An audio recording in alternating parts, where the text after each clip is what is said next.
ya teman-teman atau keyakinan lain mereka bilang kalau mati itu kalau tidak dikubur miring atau kepalanya ke bawah atau kepalanya ke atas atau menghadap ke mana ke sini kayak gitu berarti tidak masuk surga, Yang malah diyakini siksa. Nabi terakhir, Nabi atau Mr. M. Kalau saya sebut nama penuh nanti ya kena ini ya. Nah, jadi Mr. M inilah yang menjadi andalan utama yang disembah umat sebagai apa ya, sebagai petunjuk ya, sebagai petunjuk, sebagai bisa kita katakan sebagai pengganti Tuhan, karena Tuhan atau Allah dalam Islam itu tidak begitu dikenal. Dan tidak banyak ambil andil pun di dalam peradaban orang Islam itu sendiri. Nah, dalam hal ini ya berbeda sangat dengan apa yang yakinkan dalam agama Kristiani ya. Makanya saya sarankan kawan umat Kristiani itu karena begini kan, umat Kristiani saya kira bisa mengambil andil untuk membawa orang Islam ini kepada cahaya, kepada pencerahan yang saya maksud. Ya kan?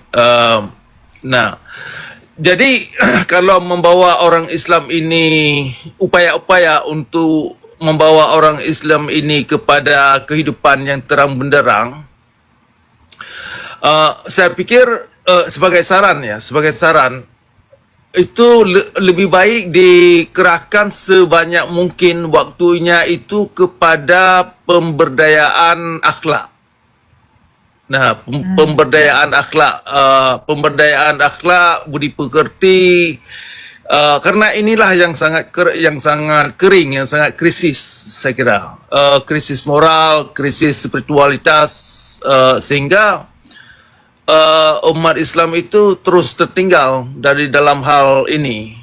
Nah, jadi partisipasi umat Kristiani ini sangat penting untuk bisa memberi pencerahan bagaimana hidup manusia itu lebih manusiawi dalam beragama. Ya kan? Ini yang sangat diperlukan, dan makanya saya ajak dan kawan-kawan Kristiani ini lebih terus mengkabarkan, memberitakan berita-berita baik, dan khususnya memfokuskan kepada pembentukan akhlak. Jadi di dalam Islam itu, kalau misalnya begini, kalau umat Kristiani coba menjelaskan persoalan ketuhanan, itu dalam masyarakat Islam itu tidak begini. Kalaupun mereka ingin mencoba mengerti, tetapi hanya sekedar untuk berargumen, sekedar ya dialog, dan tanpa ada kejujuran nampaknya untuk ingin tahu, sehingga ya sekedar debat kayak debat kusir gitu. Ya. Nah, jadi daripada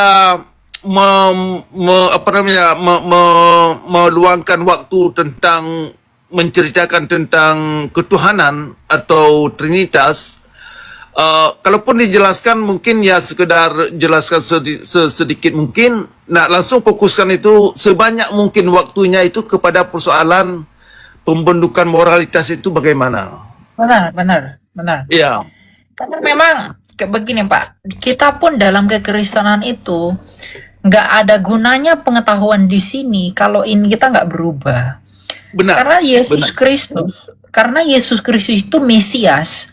Dia itu Mesias selain menyelamatkan kita dari hukum yang memperbudak. Tapi Yesus itu juga dalam hidupnya kan penuh dengan kasih. Bahkan dia kasih yang sempurna dari yang tersempurna.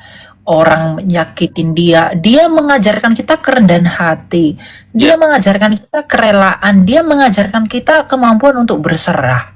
Jadi makanya dalam iman Kristen itu, keselamatan itu bukan tentang kita diselamatkan secara hukum, tapi juga pembaruan hati dan nurani kita untuk semakin baik. melihat sesama, kemudian menolong orang lain, seperti yang Tuhan Yesus lakukan, bagaimana dia menolong orang lain dan lain sebagainya. Cuma kita bahkan pun orang Kristen pun kita bahkan memang jujur aja saya sendiri pun masih kurang dalam hal seperti itu. Jadi yang Pak Cakra katakan tadi, memang sungguh kasihan teman-teman yang dari itu, karena memang mereka memikirkan keselamatan itu hanya tentang ini. Padahal keselamatan itu ada di depan mata mereka, yaitu bagaimana hati mereka berubah. Bagaimana mungkin dengan menyakiti orang lain kita bisa selamat? Bagaimana mungkin dengan membun-bun manusia kita bisa selamat? Bagaimana mungkin dengan menyakiti manusia yang lain hanya karena beda agama kita bisa dapat pahala? Kan itu ada yang salah dalam hal-hal dogmatis. Ya saya memang tak akan sebutkan mereknya apa, tapi memang buahnya itu yang menentukan pemahaman itu. Jadi memang benar kita harus beritahu mereka hal-hal yang spiritualitas, hal-hal batiniah. Tapi memang Pak, kita perlu akui seperti Kristus juga mengatakan bahwa banyak orang yang buta, banyak orang yang gak bisa melihat, banyak orang yang gak bisa mendengar. Makanya mengenai orang-orang seperti itu, nggak ada yang bisa menyadarkan mereka selain daripada anugerah Tuhan. Kalau Tuhan tidak memberi anugerah, nggak mungkin mereka bisa lihat Yesus. Makanya bersyukur kita ini bisa melihat Yesus, tapi memang ada orang yang buta.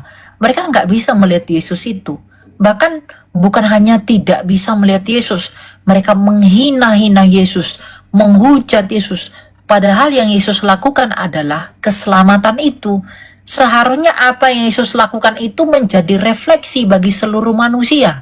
Ketika dia disakiti tidak melawan, ketika dia dihina tidak menghina balik, dia tidak bersalah tapi dibuat menjadi salah. Ketika dia dipukuli dia tidak membalas pemukulan. Ketika dia disakiti begitu keji, Yesus malah mengatakan ampunilah mereka. Harusnya yang Tuhan Yesus lakukan ini adalah refleksi bagi kejahatan umat manusia hari-hari ini. Harusnya apa yang Tuhan Yesus lakukan ini adalah refleksi bagi orang-orang dunia yang mengedepankan egonya ini, yang ingin berperang, ingin saling menyakiti. Harusnya perlakuan Yesus ini adalah tamparan bagi orang-orang yang selalu ingin mengedepankan kepentingan dirinya sendiri. Harusnya begitu. Tapi memang banyak orang tidak bisa lihat, buta. Banyak orang nggak bisa dengar, tuli. Banyak orang nggak bisa jalan, lumpuh. Makanya di Injil itu orang lumpuh, orang buta, orang tuli itu gambaran kita semua. Jadi memang ya betul kita harus sadarkan mereka tentang akhlak. Tapi disadarkan bagaimanapun kalau mereka sudah buta, ya nggak bisa selama kebutaan itu, selubung itu Tuhan tidak bukakan. Nggak bisa Pak. Tapi ya memang kita nggak boleh putus asa. Ya begitu kira-kira. Ya, benar. Benar, Elia. Itulah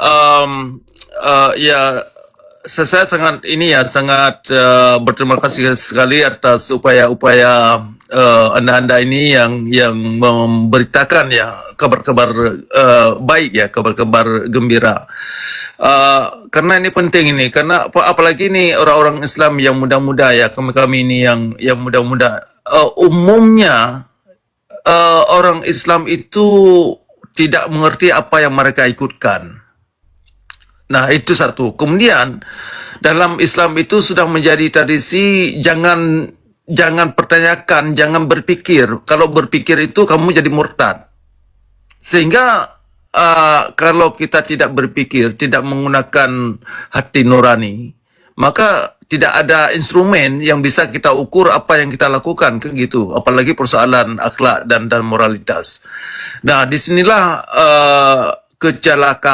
tercelakanya umat Islam dan terus tertinggal dan terus terlilit dalam kenestapaan. Nah, jadi persoalan akhlak tadi ya, mungkin sebagai ini ya, sebagai saran atau gagasan, mungkin Elia bisa mendekati dalam dimensi uswatun hasanah.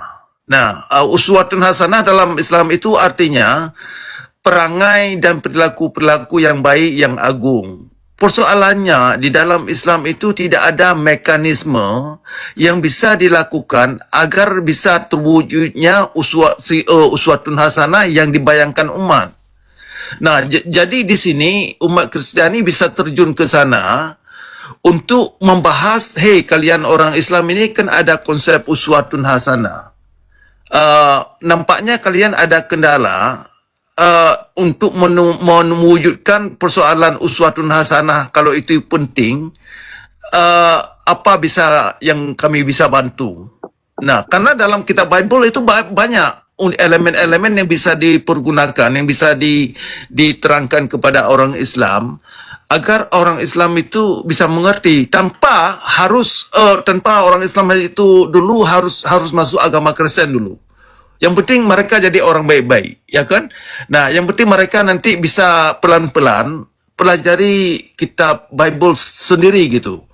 Nah, dalam hal ini penting nanti ditunjukkan, kan dalam Bible itu ada beberapa ayat yang sangat relevan sekira. Misalkan dari buahnya itu kamu akan mengenal siapa mereka. Nah, ini proses alam yang tidak bisa mereka nafikan. Nah, apapun dalam Islam itu, misalkan mereka bilang, oh kami ini Tuhan lebih besar, lebih hebat, Allah satu-satunya Tuhan. Tapi dalam kenyataan, orang Islam tidak menyembah Tuhan yang mereka yakini. Yang dalam praktek ya, dalam praktek tidak ada. Yang mereka ikutkan seperti saya katakan tadi, yang Mr. M ini. Ajaran Mr. M ini, sedangkan ajaran Mr. M ini hanya menjerat mereka ke dalam kezaliman dalam beragama. Nah, terutama dalam dimensi syariat Islam, sama-sama kita sudah lihat di depan mata kita ini bagaimana orang Islam itu memperlakukan manusia, termasuk orang Islam itu sendiri diperlakukan yang tidak manusiawi. Nah, jadi dengan adanya ayat-ayat dalam Bible itu yang terkait dengan moralitas, yang terkait dengan pemberdayaan hati nurani, yang terkait dengan kejiwaan, nah itu bisa digunakan untuk menjelaskan kepada orang Islam, kami kalau dalam agama Kristen begini cara membentuk perilaku dan sikap sikap kejiwaan dan moralitas dan spiritualitas. Nah, nampaknya kalian orang Islam mungkin bisa kalian wujudkan uswatun hasanah dengan langkah-langkah yang kami lakukan. Nah, jadi dalam hal ini kita cuma menawarkan. Nanti kalau mereka terima ya boleh, tapi kalau mereka tolak juga nggak apa-apa. Tetapi mereka harus tahu, orang Islam harus tahu bahwasanya uswatun hasanah bagi mereka itu penting. Pada saat yang sama tidak ada komponen di dalam Islam itu yang bisa membawa mereka kepada uswatun hasanah yang mereka bayangkan, karena memang tidak ada. Saya kira itu bisa jadi celah ya, bisa jadi celah Elia gunakan. Dengan banyak kawan-kawan Kristen yang dalam umat Kristen ini, nanti komal-komal yang begini semakin sering komal-komal itu mengarah kepada pembentukan moral, mungkin semakin ini mungkin akan ada positif ya, energi yang positif. Oke. Ya, thank you Pak Cakra ya. Nanti kita boleh diskusi lagi tentang hal-hal seperti ini, tapi mungkin di private aja untuk tahu lebih dalam seperti apa ya. Boleh. Ya, terima kasih banyak nih Elia. Thank you Pak ya. Sehat dan sukses selalu ya. Ya, Tuhan berkati ya. Ya. Oke, saya minta pamit dulu ya. Ya. Oke.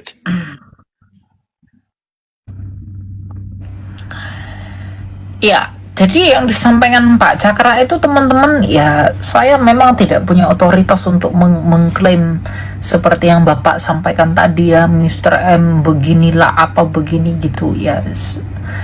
Itu pandangan beliau ya, tapi yang saya maksud adalah memang adalah benar kalau kita itu untuk apa kita beragama tapi agama itu tidak membawa kita kepada kehidupan spiritual yang baik dan membuahkan kehidupan sehari-hari yang semakin serupa dengan juru selamat teladan kita itu, ya.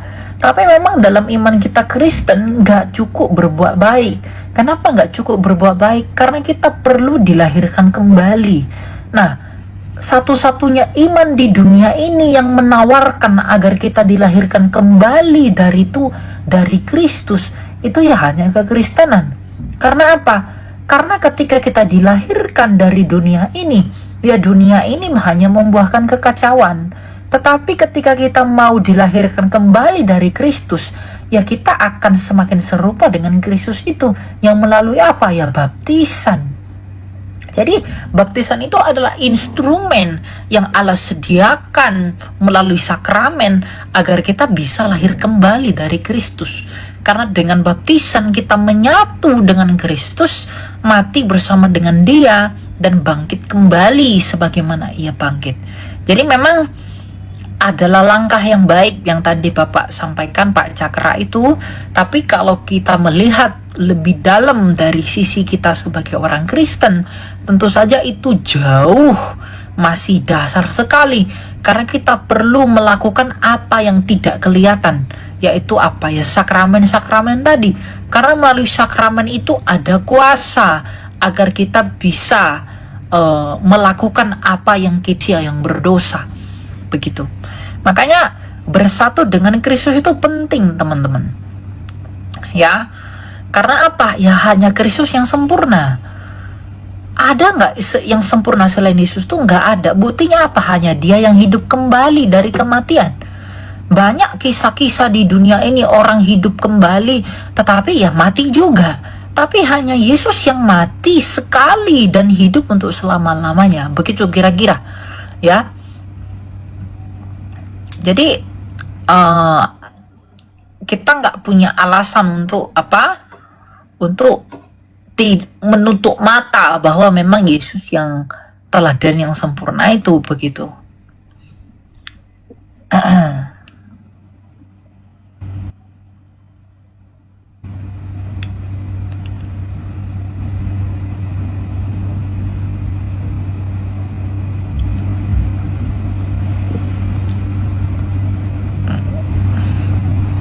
Jadi memang sabar ya, ini banyak banget yang mau naik soalnya.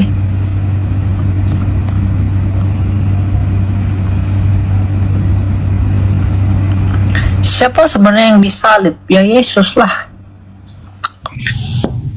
Silakan Julius. Iya, salam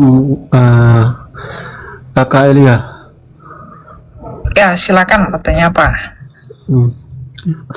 Jadi gini ya Kakak Elia, ya saya bertanya ya, bagaimana kita orang yang mengikuti Yesus ini, yang dikatakan kita adalah Kristen mengikuti Yesus ini, apakah kita mati itu ya contohnya gini ya,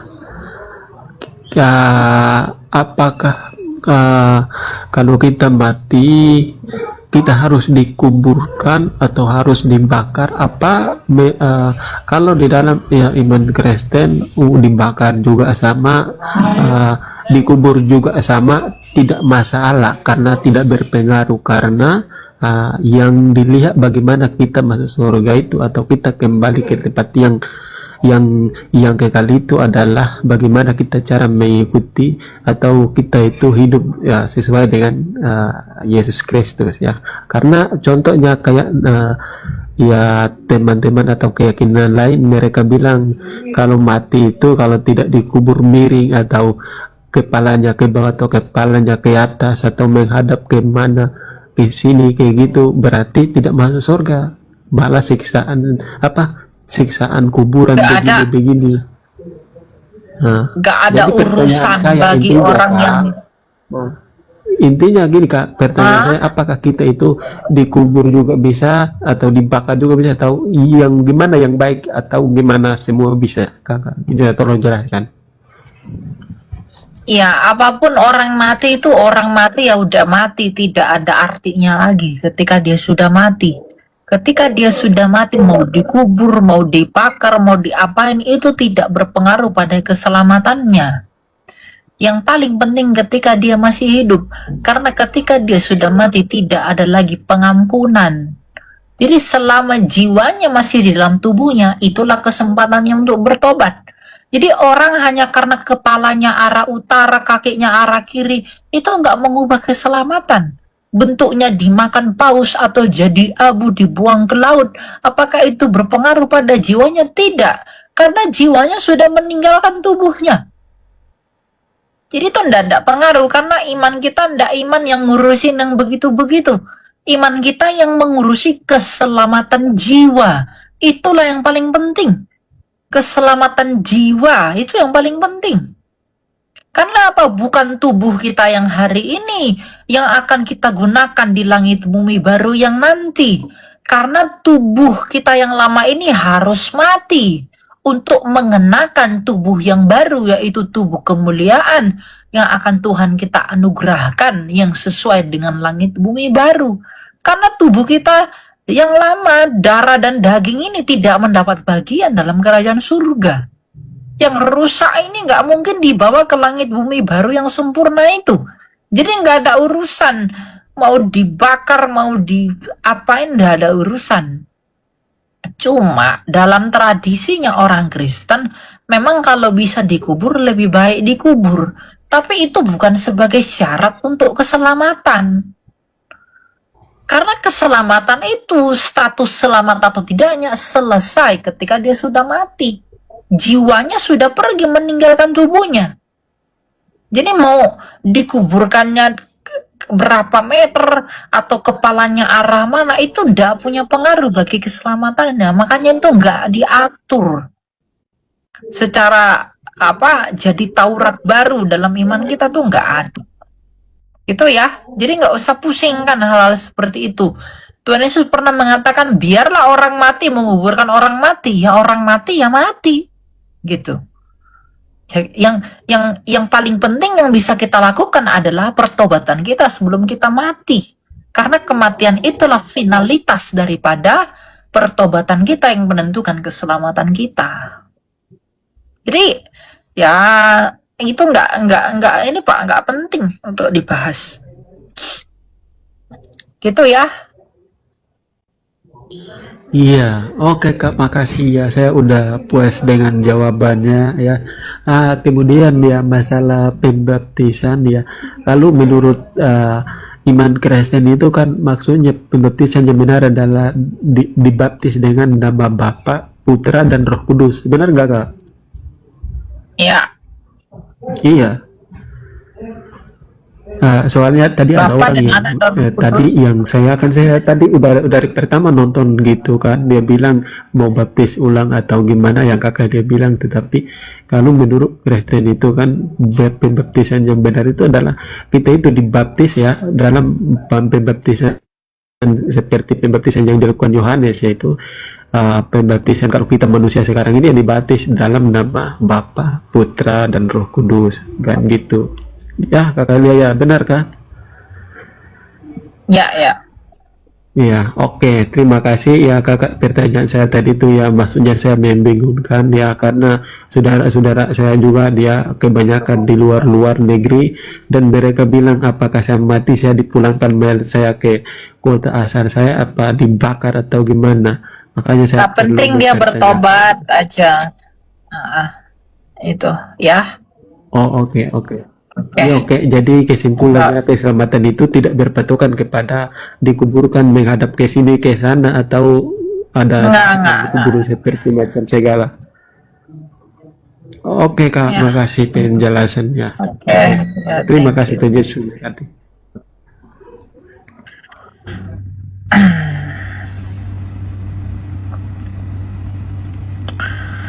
Ya jadi nggak ada pengaruhnya ya, kuburan mau gimana terserah. Shalom Kak. Ya silakan bertanya Pak Iya, Kak. Eci. Kan waktu itu saya kan dari gereja tua yang dibaptis percik. Nah tapi saya terpanggil gitu jadi pengen jadi hamba Allah gitu. Terus saya ke Jakarta, saya kuliah, tapi saya kuliahnya di karismatik gitu. Nah, pas di karismatik dibilang kan harus dibaptis. Terus tapi kan saya sudah dibaptis di gereja tua gitu. Nah, karena saya waktu dibaptis di gereja tua itu saya hanya mengerti, saya bertanya sama guru pembimbing apa baptisan itu, saya bilang, "Kenapa tidak boleh baptis berulang kali?" Dia jawabnya kayak, baptis 2 kali itu seperti nama kita dicap, jadi di surga itu nggak terbaca gitu. Ini saya tidak mempersalahkan siapa-siapa ya Kak, ini diri saya sendiri. Jadi kayak pas masuk di karismatik, saya dibilang harus dibaptis kan. Terus saya bukan dibilang tapi kayak pengajaran tentang baptisan gitu. Terus saya angkat tangan, saya mau dibaptis gitu. Tapi yang menjadi beban saya sekarang adalah saya kan kembali pulang ke kampung saya. Saya kan kembali ke gereja tua. Saya merasa kayak beban gitu kalau mau pelayanan, kayak ya ampun saya kan sudah dibaptis 2 kali, ini gimana, saya berdosa nggak dalam pelayanan. Kira-kira begitu Kak. Ya minta ampun aja sama Tuhan. Akui kalau kamu salah, ya itu aja. Gak ada solusi lain menurut saya selain itu. Iya Kak, soalnya kan dalam pelayanan aku kayak merasa tertuduh, merasa bersalah banget. Makanya baru tahun ini saya kayak memberanikan diri untuk menjadi pengajar sekolah minggu. Selama ini kayak ya udah mereka tahu saya itu tamatan teologi ya, tapi saya tetap berdiam diri di rumah karena merasa tertuduh aja gitu Kak. Ya. Ya minta ampun aja sama Tuhan dan terus melayani aja, nggak usah tertuduh. Karena setan itu yang nuduh-nuduh, itu setan itu. Terima kasih banyak Kak. Kak, Oke, Tuhan gitu memberkati ya. ya Kak. Wah, Ampun.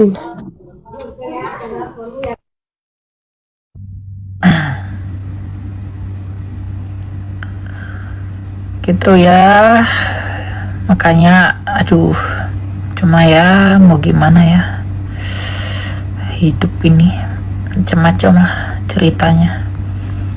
Dan perbedaan gereja ini pulanya banyak sekali. Tapi itu ya, sejauh mana kebenaran itu dipahami, maka sejauh itu dia menerima gitu loh. Jadi ya kita juga nggak boleh menghakimi dia, oh kamu nggak begini-gini. Sulit teman-teman, itu wah misteri itu. Makanya ya yang bisa dilakukan ya kalau kita tahu itu salah, kita sadar kita salah waktu itu, ya minta ampun lah sama Tuhan dan minta tolong sama Tuhan untuk bimbing terus ya.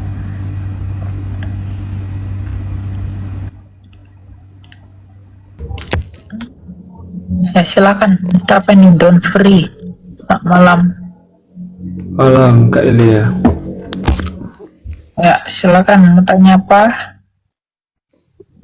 Kak Elia, saya kan Kristen. Saya pengen tanya tentang yang di Wahyu 20. Itu ada konteks kerajaan 1000 tahun ya. Itu gimana ya Kak? Ya, kerajaan 1000 tahun itu ada banyak penafsiran ya, tapi saya setuju bahwa kerajaan 1000 tahun itu adalah hari ini. Kerajaan 1000 tahun itu adalah kerajaan yang dimulai ketika Yesus datang sebagai raja kelahiran sampai dia kelak Yesus datang yang kedua kali. Jadi kerajaan 1000 tahun itu bukan kerajaan yang literal benar-benar 1000 seperti yang dipahami oleh banyak sekali gereja modern hari-hari ini. Tapi kerajaan 1000 tahun itu adalah kerajaan yang berdiri selama pemerintahan Mesias. Nah, pemerintahan Mesias itu kapan dimulainya? Ya ketika ia pada hari Pentakosta sampai nanti Tuhan Yesus datang kedua kali. Karena pemerintahan Mesias itu ya gereja. Nah, gereja itu lahir pada hari Pentakosta. Sejak masa itulah kerajaan 1000 tahun itu dimulai. Sampai nanti kedatangan Tuhan kita yang kedua kalinya. Itu kerajaan 1000 tahun yang saya paham, yang saya percayai. Saya tidak percaya kerajaan 1000 tahun itu nanti. Kenapa? Kita baca dalam Wahyu ya, tentang kerajaan 1000 tahun. Lalu aku melihat seorang malaikat turun dari surga memegang anak kunci jurang maut dan suatu rantai besar di tangannya. Ia menangkap naga si ular tua yaitu iblis atau setan dan mengikatnya selama 1000 tahun. Mengikat dalam perspektif orang Ibrani artinya adalah membatasi kuasanya. Ia melemparkan ke dalam jurang maut, lalu menutup jurang maut itu dan memeteraikan di atasnya, supaya ia jangan lagi menyesatkan bangsa-bangsa sebelum berakhir masa 1000 tahun itu. Setelah itu ia akan dilepaskan untuk waktu yang singkat. Artinya apa? Kerajaan 1000 tahun itu adalah dari zaman Yesus, dari zaman Pentakosta sampai nanti akhir zaman sebelum kedatangan Antikristus. Kenapa? Saat inilah iblis diikat. Diikatnya artinya apa? Kuasanya, otoritasnya dibatasi untuk tidak menghambat penginjilan. Jadi selama 2000 tahun ini, iblis itu dikurangi kuasanya, diikat kuasanya untuk tidak menghalangi Injil tersebar ke seluruh bumi. Ya. Lalu aku melihat tahta-tahta dan orang-orang yang duduk di atasnya. Kepada mereka diserahkan kuasa untuk menghakimi. Dan aku juga melihat jiwa-jiwa mereka yang telah dipenggal kepalanya karena kesaksian tentang Yesus dan karena firman Allah, yang tidak menyembah binatang itu dan patungnya, dan yang juga tidak menerima tandanya pada dahi dan tangan mereka. Mereka hidup kembali dan memerintah sebagai raja bersama Kristus untuk masa 1000 tahun. Inilah orang-orang martir yang mati selama 2000 tahun ini. Orang-orang yang mati demi nama Yesus, mereka pasti di Firdaus memerintah bersama dengan Kristus. Namun orang-orang mati lainnya yang tidak hidup kembali sebelum berakhir masa kerajaan 1000 tahun itu, itulah orang-orang yang tidak percaya Yesus yang sudah mati. Inilah kebangkitan yang pertama. Ya. Berbahagia dan kuduslah orang yang mendapat bagian dalam kebangkitan pertama itu. Kebangkitan pertama itu kapan? Kebangkitan pertama itu adalah ketika orang mati dan selamat. Kematian yang kedua tidak lagi berkuasa atas mereka. Kematian yang kedua adalah neraka itu. Tetapi mereka akan menjadi imam-imam Allah dan Kristus, dan mereka akan memerintah sebagai raja bersama Dia selama 1000 tahun. Nah, kalau kerajaan 1000 tahun itu nanti, maka untuk apa iblis dilepaskan lagi kalau Yesus sudah datang? Kan beberapa orang mengatakan bahwa kerajaan 1000 tahun itu nanti Yesus datang buat kerajaan 1000 tahun. Nah, kalau nanti Yesus sudah datang baru memimpin kerajaan 1000 tahun, untuk apa iblis dilepaskan setelah itu? Ya, jadi saya tidak percaya kerajaan 1000 tahun itu nanti. Hari ini kita telah hidup dalam kerajaan 1000 tahun. Loh, sekarang kan udah 2000 tahun, belum udah lebih dari 1000. 1000 itu jangan dipahami literal, karena kitab Wahyu itu kitab apokaliptik. Itu kitab yang penuh dengan simbol. Misalnya binatang dari jurang maut dan dari laut. Laut itu simbol maut. 1000 itu simbol kesempurnaan. Karena 1000 itu dalam gematria Ibrani 10 pangkat 3. 10 itu artinya angka yang penuh. 3 itu angka ilahi karena Allah Tritunggal. Maka 10 kali 10 kali 10 sama dengan 1000, artinya kerajaan yang penuh di dalam kegenapan Allah. Bukan benar-benar 1000 tahun. Begitu. Jadi kita sedang hidup dalam masa kerajaan 1000 tahun ini. Di zaman inilah Yesus masih memerintah. Dan nanti ketika iblis itu dilepaskan, itulah masa antikristus, di mana artinya nanti kita orang Kristen akan dianiaya. Nah, sekarang kita belum mengalami aniaya yang hebat. Artinya iblis masih dibatasi kuasanya. Tapi nanti sebelum kedatangan Yesus yang kedua kali, iblis itu akan dilepaskan begitu rupa. Sampai nanti orang Kristen akan dianiaya begitu hebat. itulah masa tribulasi, masa aniaya besar. Nah, itu artinya. Jadi baca kitab Wahyu itu harus hati-hati, tidak boleh ditafsirkan tidak beraturan. Nah, kebangkitan pertama itu adalah orang yang mati di masa sekarang ini, tapi tetap percaya Yesus. Artinya dia tidak di alam maut, tapi sudah bangkit pergi ke Firdaus di dalam roh. Tapi kebangkitan tubuhnya, itulah nanti kebangkitan kedua itu. Gitu. Gitu ya. Kalau yang tadi ayat 6 itu dibilang mereka akan memerintah sebagai raja bersama-sama dengan dia selama 1000 tahun, berarti gimana itu hari ini ya? Yang mereka Ya, itu. bahkan orang-orang yang mati yang percaya Yesus hari ini kan ada di Firdaus bersama dengan Yesus kan?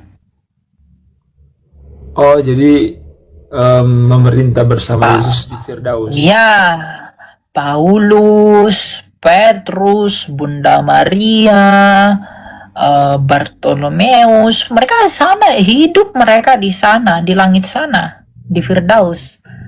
Nah, mereka memimpin bersama dengan Kristus yang di sorga atas seluruh bumi ini. Makanya mereka nanti yang memberi kesaksian tentang semuanya ini. Karena mereka nggak mati, mereka tetap hidup, brother. Paulus, Petrus, itu kalian pikir mati? Tidak, mereka tetap hidup di sana. Rohnya hidup, jiwanya hidup.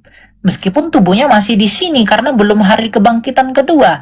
Makanya ketika roh mereka tetap hidup pergi ke Firdaus, itulah kebangkitan pertama itu. Gitu. Berarti Kak, habis ini ada masuk masa antikris ya? Ya. Nah, ketika masa antikristus itu, itulah yang dimaksud iblis dilepaskan untuk sementara waktu. Ayat yang ketiga. Kan dikatakan setelah itu ia akan dilepaskan untuk waktu yang singkat. Nah, itulah masa aniaya yang Tuhan Yesus bilang di Matius 24. Antikristus yang akan menganiaya orang Kristen. Nah, antikristus itu ternyata dalam tafsirnya para bapak gereja itu bukan dari orang Kristen. Tapi ternyata antikristus itu berasal dari orang Yahudi. Bukan dari Kristen. Ada yang mengatakan itu dari suku Dan. Karena suku Dan itu tidak termasuk di dalam suku yang dimeteraikan dari 144.000 orang Israel itu.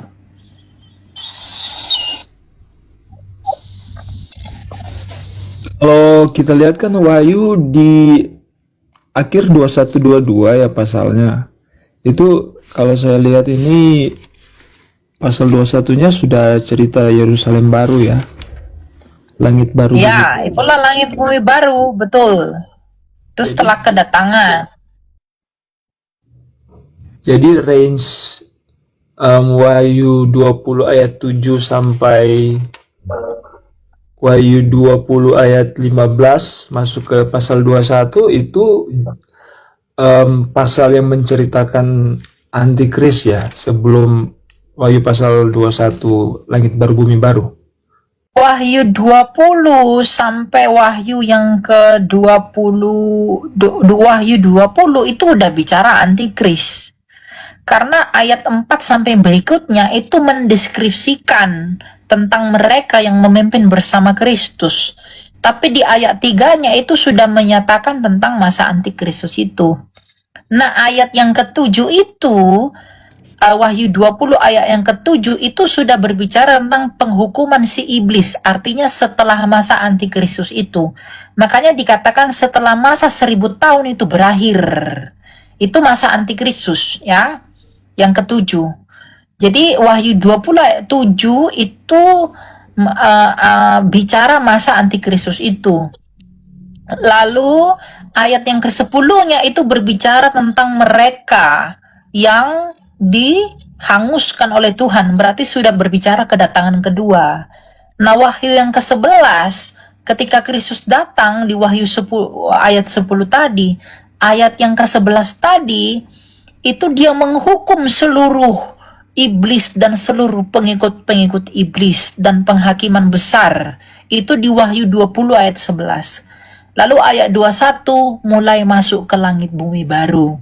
Berarti iblis itu dihukum, dihakimi, dan para pengikutnya dibuang ke neraka. Itu Wahyu 20 ayat 7 sampai 15. Setelah itu Wahyu 21 sudah berbicara tentang orang-orang pilihan di dalam langit bumi baru di dalam surga. Sampai Wahyu yang ke-22. Begitu. Ya, kalau saya lihat Kak, di Wahyu 21 ayat 2 ini Yerusalem baru turun dari surga. Berarti Yerusalem baru beda dengan surga ya? Yerusalem baru itu ya orang pilihan itu. Yerusalem baru itu bukan tempat. Yerusalem baru itu orang.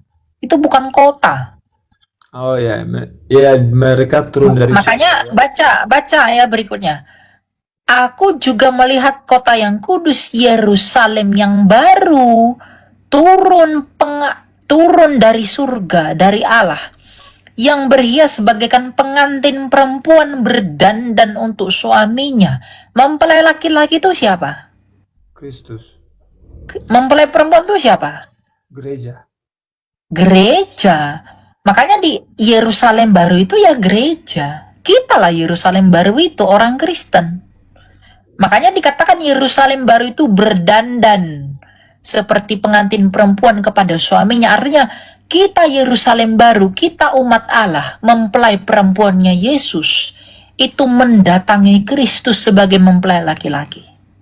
Jadi yang turun itu ya manusia, bukan tempat itu. Itu berbicara tentang kita, manusia, Yerusalem baru yang dikuduskan oleh Tuhan. Begitu. Jadi itu bukan kota. Jangan kamu bayangkan kota, ada gedung-gedung atau tempat. Tidak. Itu manusia itu. Yerusalem baru itu orang. Ya gereja itu. Semua orang yang percaya kepada Yesus. Makanya kita disebut mempelai perempuan. Dan Yesus itulah mempelai laki-laki. Ya, kebanyakan orang pikir kan Yerusalem baru itu kan kayak kota gitu kan. Nggak banyak kan yang dengar Yerusalem baru itu orang-orang kan. Yerusalem baru itu orang, kita. Makanya di kitab Hosea kan Allah kan digambarkan sebagai suami dan umat Israel digambarkan sebagai istri. Jadi hubungan Allah dengan umat Israel itu digambarkan seperti suami istri. Makanya Tuhan Yesus mempelai laki-laki menggambarkan hubungannya dengan kita sebagai mempelai perempuan. Kitalah mempelai perempuannya Kristus itu. Makanya perjamuan kawin anak domba. Oh, anak domba itu kan Tuhan Yesus. Ya. Nah, kitalah mempelai perempuan. Orang percaya. Begitu.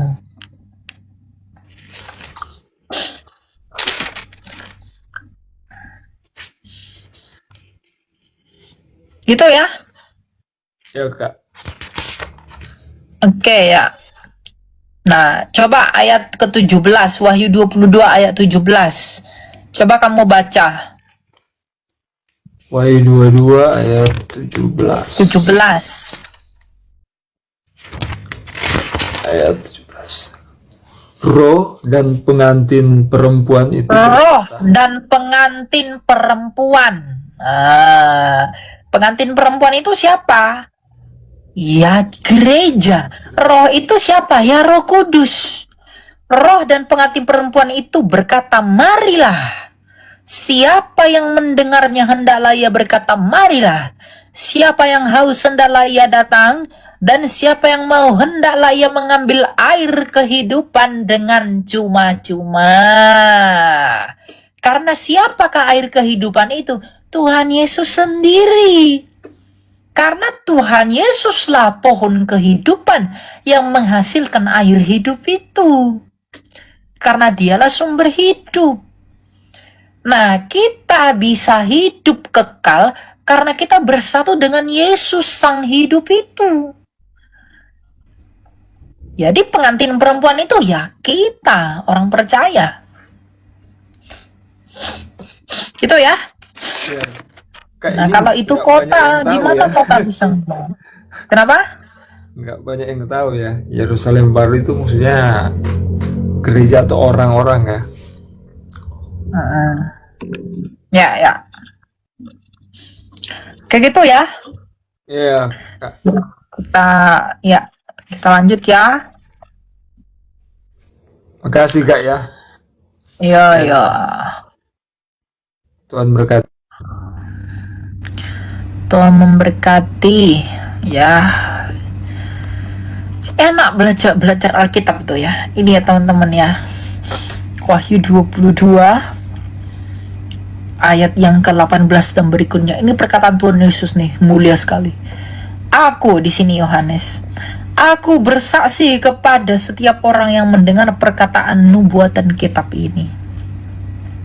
Jika seseorang menambahkan sesuatu kepada perkataan-perkataan ini, Allah akan menambahkan kepadanya malapetaka yang tertulis di dalam kitab ini. Jikalau orang mengurangkan sesuatu dari perkataan-perkataan kitab nubuat ini, Allah akan mengambil bagiannya dari pohon kehidupan dan dari kota kudus seperti yang tertulis dalam kitab ini. Ia yang bersaksi tentang semuanya ini berfirman, "Ya, aku datang segera. Amin, datanglah Tuhan Yesus." Ayat 21-nya, anugerah Tuhan Yesus menyertai kamu sekalian. Ya, jadi waktunya sudah dekat. Biarlah kita mempersiapkan diri untuk